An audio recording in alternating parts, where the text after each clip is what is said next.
샬롬 샬롬 샬롬 샬롬. 하나님 사랑합니다. 여러분 주 안에서 사랑합니다. 사무엘하 14장 말씀 전체 1절에서 33절까지 우리 합독했습니다. 스루야의 아들 요압은 왕이 압살롬에게 마음을 쓰고 있다는 것을 알죠. 압살롬을 그리워하는구나 다윗이. 그래서 그거의 사람을 보내서 거기 사는 지혜로운 여자를 불러서 그 여자에게 말합니다. 너는 초상당한 여인처럼 꾸며서 한복을 입고 기름을 바르지 말고 죽은 사람을 두고 오랫동안 슬픔으로 지낸 여자처럼 행동해라. 그리고 나서 왕께 가서 이러이러하다 말을 하여라. 요압은 그 할 말을 일러줍니다. 여인에게. 3절이죠. 부하에서 온 여자는 왕께 가서 땅에 얼굴을 대고 엎드려 말합니다. 왕이시여 저를 도와주십시오. 왕이 무슨 일이냐고 묻죠. 불쌍한 과부입니다. 제 남편은 죽었고 이 여종에게는 두 아들이 있었습니다. 그들이 들판에 나가서 싸웠는데 말릴 사람이 없어서 결국 한 아이가 다른 아이를 죽이고 말았습니다.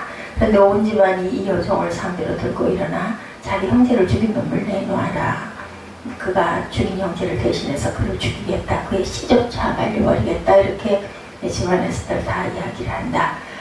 저들은 제게 남아있는 마지막 불마저 꺼버려서 이 땅 위에서 제 남편의 이름도 자손의 남편, 자손의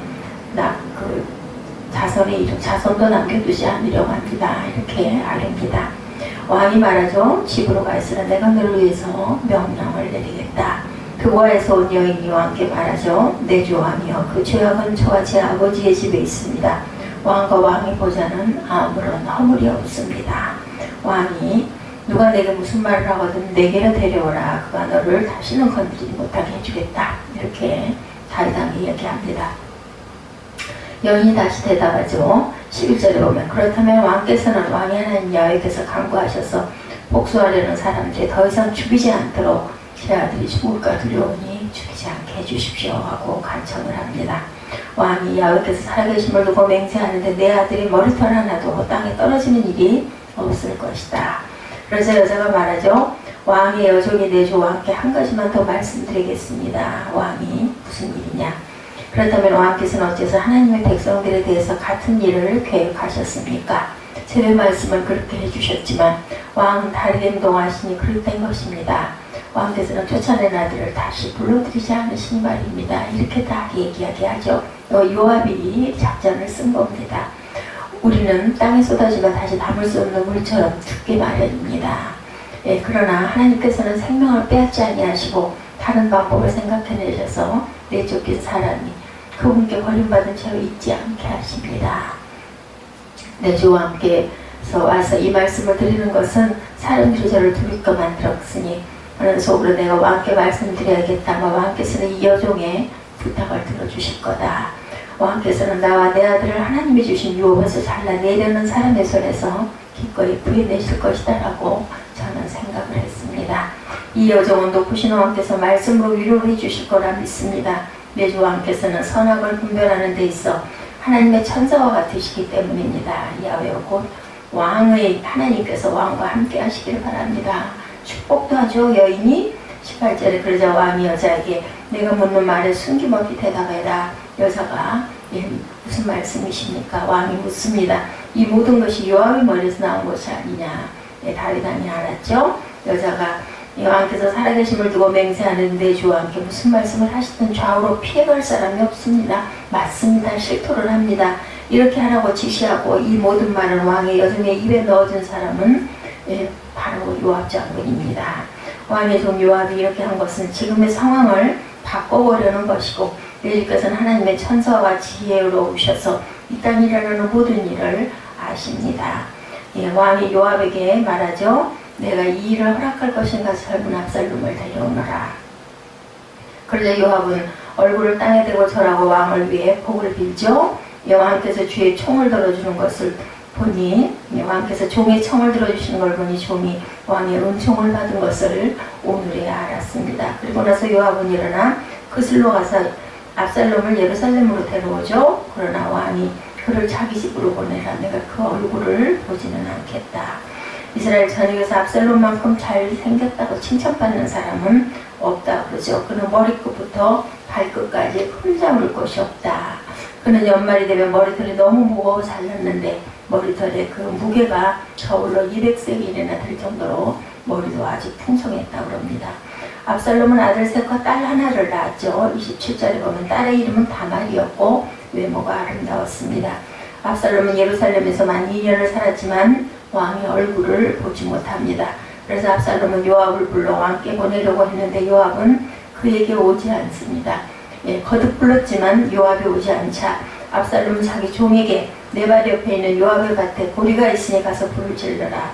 그래야 압살롬의 종들은 그 밭에 불을 지르죠. 그러자 요압이 일어나 압살롬의 집으로 달려와 말합니다. 당신의 종들이 무엇 때문에 내 밭에 불을 질렀소? 압살롬은 요압에게 대답하죠. 내가 네게 사람을 보냈었다. 너를 왕께 보내 나를 왜 그슬로 돌아오게 했는지, 그리고 이렇게 사느니 차라리 거기 있는 편이 나았을 뻔했는데, 그런데 내가 왕의 얼굴을 뵙고 싶다. 내가 죄가 있다면 차라리 나를 죽여달라고 전에는 내가 이 말을 하려고 너를 불렀는데 네가 오지 않아서 내가 네 밭에 불을 놨다라는 겁니다. 그래야 네가 나를 찾아올 거 아니냐, 이렇게 얘기를 한 거죠. 그래서 요압은 왕께 이 말을 전하죠. 왕은 압살롬을 불렀고 그가 들어와 왕 앞에 얼굴을 땅에 대고 절하자 왕은 압살롬에게 입을 맞춰 주었다. 이 내용이 14장 전체 이야기를 제가 여러분들에게 다시 한번 풀어서 말씀드렸습니다.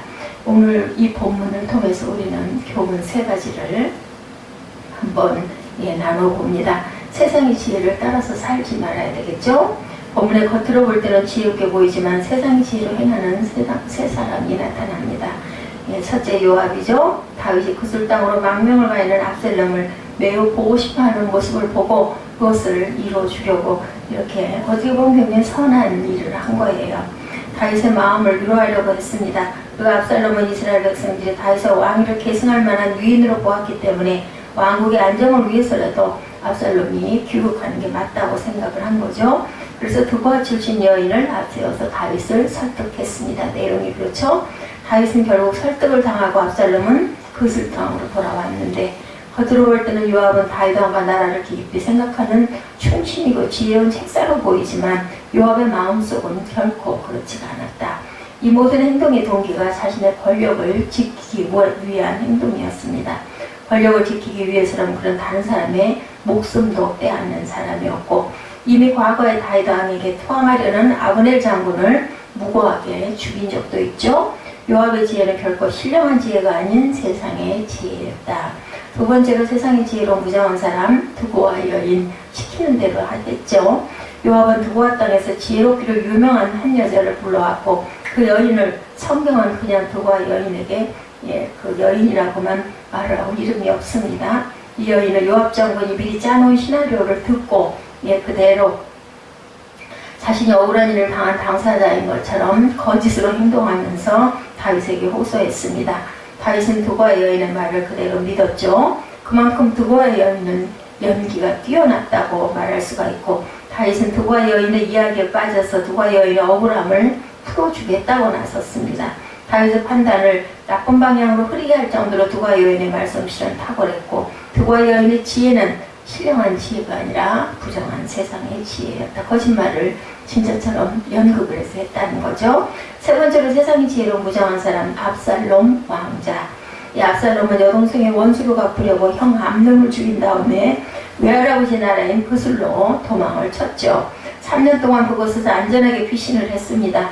살인을 저지르고 그곳에 도망친 것은 세상적으로 볼 때는 지혜롭다고 볼 수 있지만 그것은 사악한 지혜였다. 압살롬은 요압의 중재를 통해서 다시 이스라엘 땅으로 돌아왔습니다. 그러나 아버지 다윗이 결코 자신을 만나주지 않자 화가 났죠.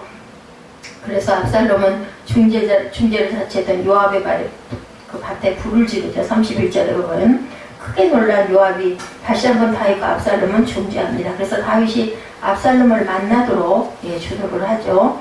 압살롬의 행동을 보면 나름대로 지혜가 있는 사람인데 그것은 신령한 지혜가 아닌 세상의 지혜, 사악한 지혜였다.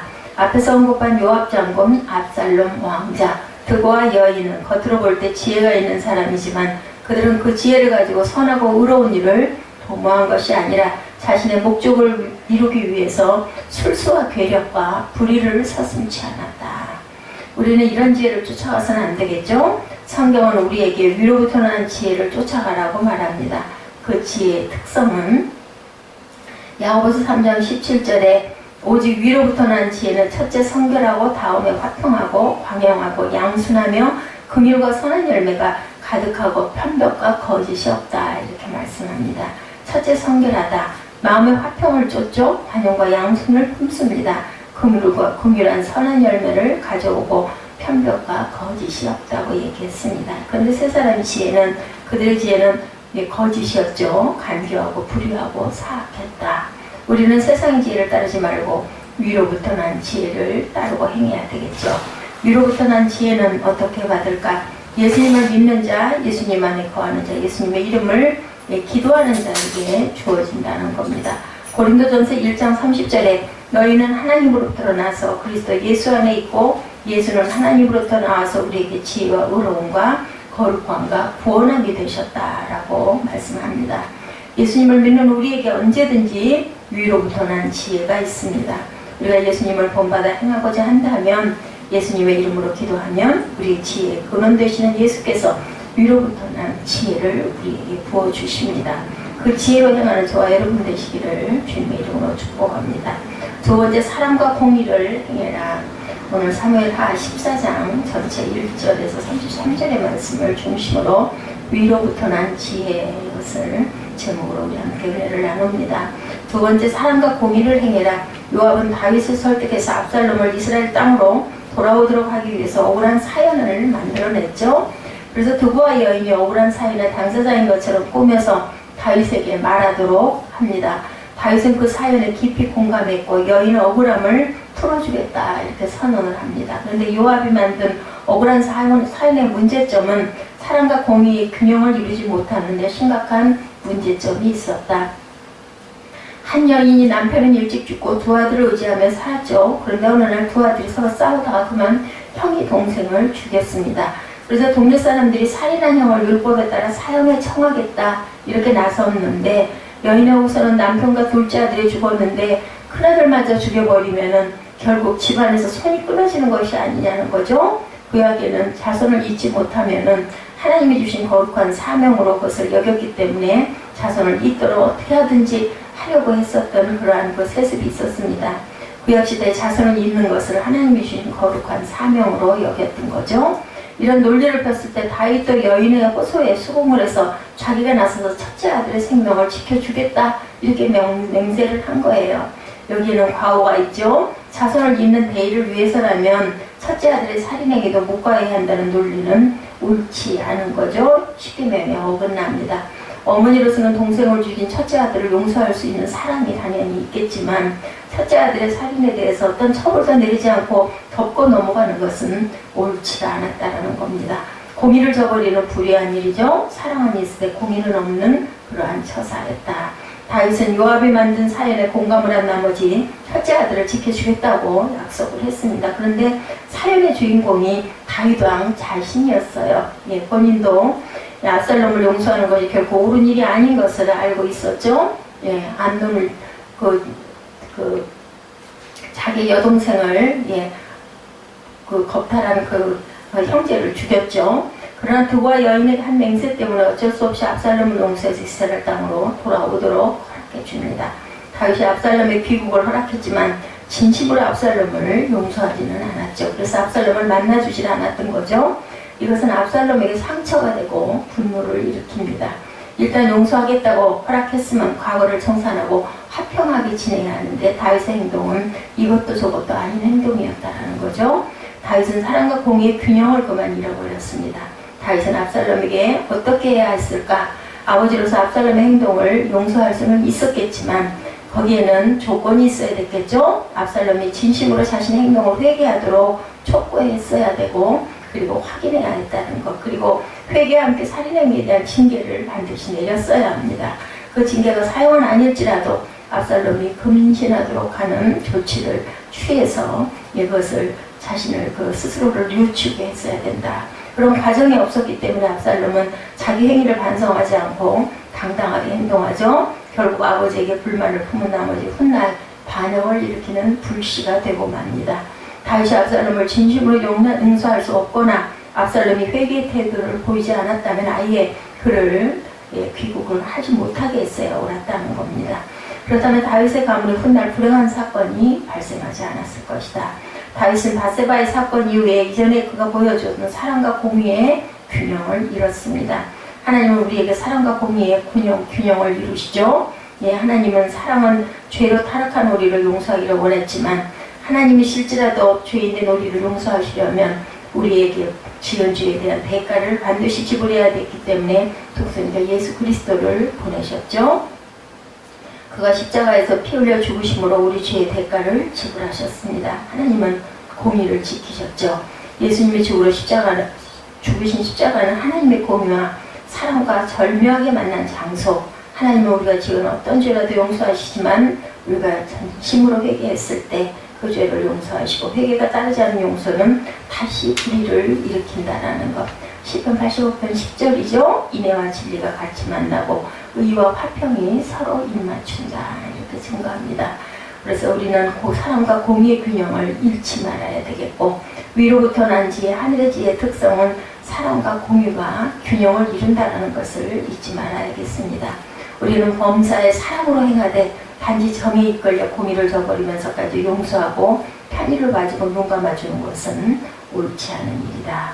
훗날 그 행동은 부메랑이 되어서 다윗처럼 불행한 대가를 치르게 된다라는 것. 오늘 본문에서 세상의 지혜, 불의한 지혜, 간교한 지혜를 행하는 세 사람이 등장했죠. 예, 그래서 그들과 같이 지혜를 행하지 말고 위로부터 나는 지혜, 신령한 지혜를 받아서 행해야 되겠다. 예수 그리스도 안에 있는 자에게는 이런 지혜를 주신다고 성경에 분명히 약속을 하셨죠. 요압과 다윗은 공의 압살롬을 용서하는 과정에서 사랑과 공의를 온전히 이루지를 못했습니다. 압살롬은 또한 동생 암논의 그 원수를 갚는다고 자신의 형을 그렇게 해서 더구나 첫째 아들이었었죠. 예. 그래서 결국은 이러한 일들이 일어난 것을 다윗은 또 그것을 그냥 덮어버리는 그런 사건, 그로 인해서 나중에 반역을 일으키는 그러한 무서운 일이 일어나죠. 사랑과 공의를 이루신 하나님처럼 사랑과 공의를 이루도록 항상 노력하고 기도하며 행하고 나아가는 세상 지혜가 그때는 딱 맞는 것 같지만 사실은 하나님의 말씀에 비추어서 옳지 않을 때는 우리는 그것을 저버릴 줄 알아야 되겠다. 오늘 위로부터 난 지혜 사무엘하 14장 1절에서 13절 전체 내용을 가지고 함께 말씀을 나눴습니다.